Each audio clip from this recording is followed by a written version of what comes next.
That's how I felt. Like I was superwoman and my love was just that powerful. That's how I felt.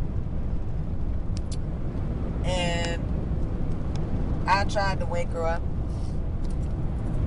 I got her arm and I put it around my neck and I told my mom, I said, Mom, if you grab me and you just have a little bit of strength to grab me, I will take you out of this hospital. I told her, just grab me. Just grab me. I will take you out of here. And her arm fell. And I did it again and I picked her up and I did it for an hour and some change. And her arm fell. And I got her arms again and I put them around me and I said, grab me. Grab me so I can take you away from here. And they fell. And I sat there and did that until damn near 9 o'clock at night. And I think that it was just the most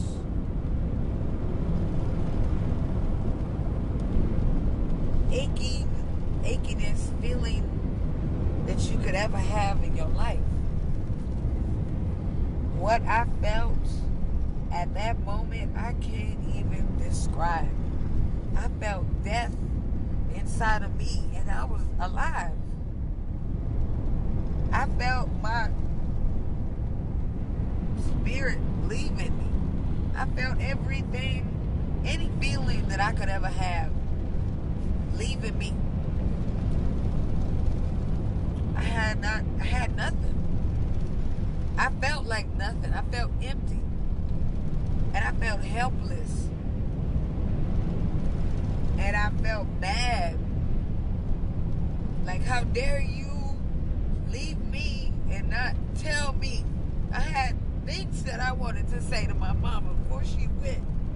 I wanted to say goodbye. Don't nobody tell you when shit like this is about to happen. It just happens. But if I knew that my mom was going to walk in that mall and I was never going to see her again, I would have told her I loved her.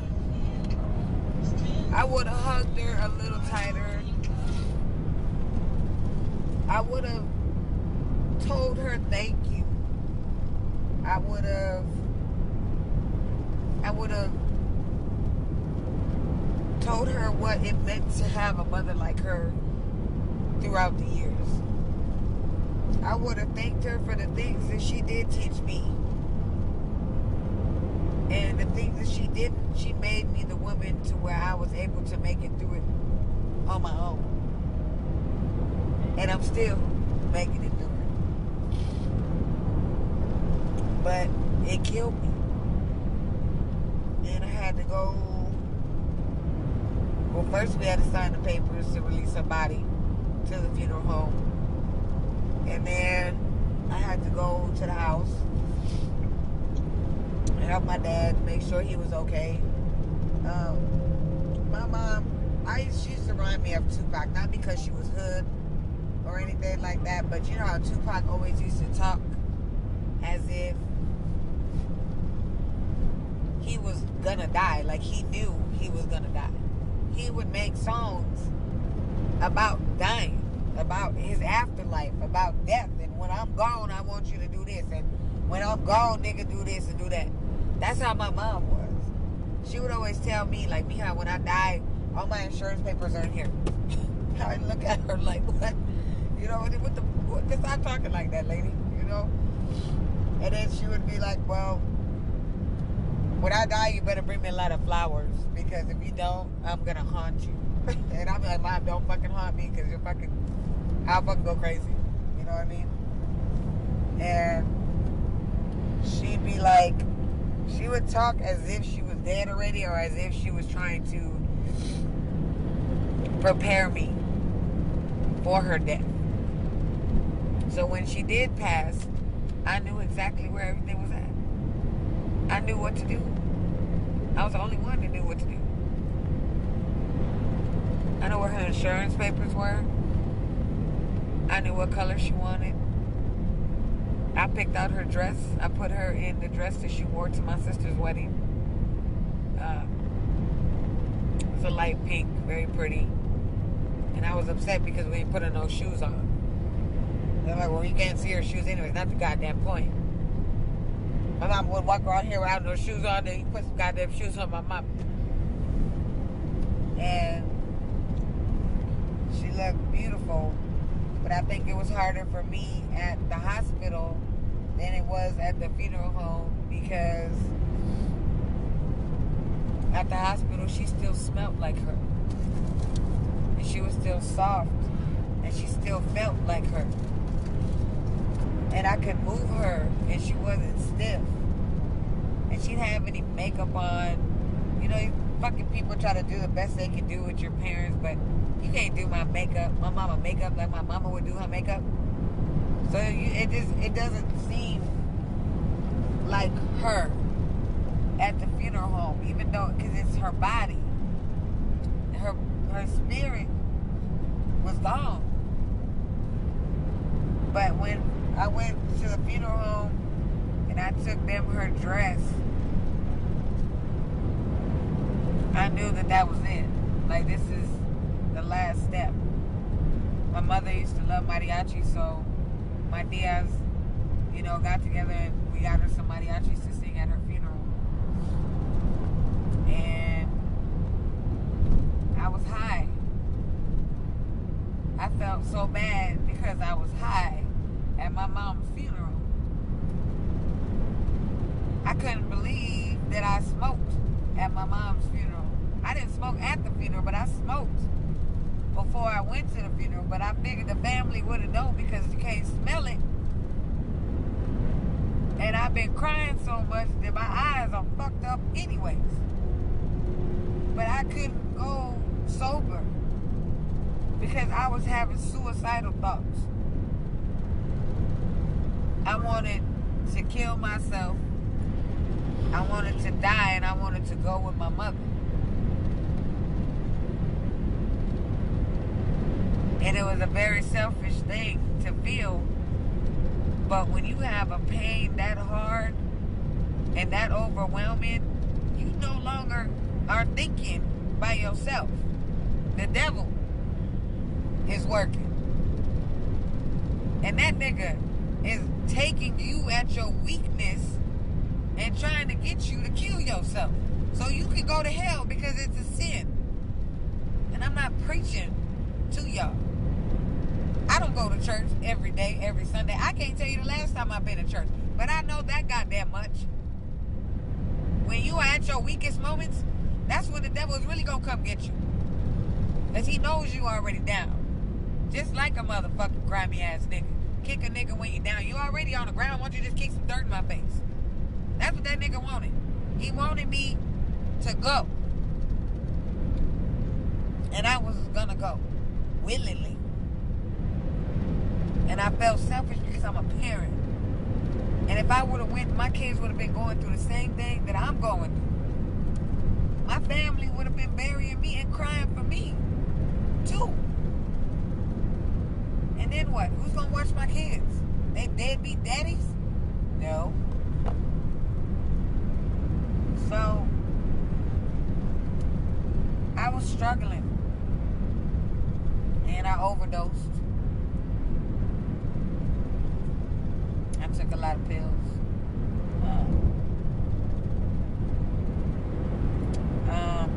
In the ambulance on the way to the hospital, they told me that I was telling my mom I'm on my way. I'm coming.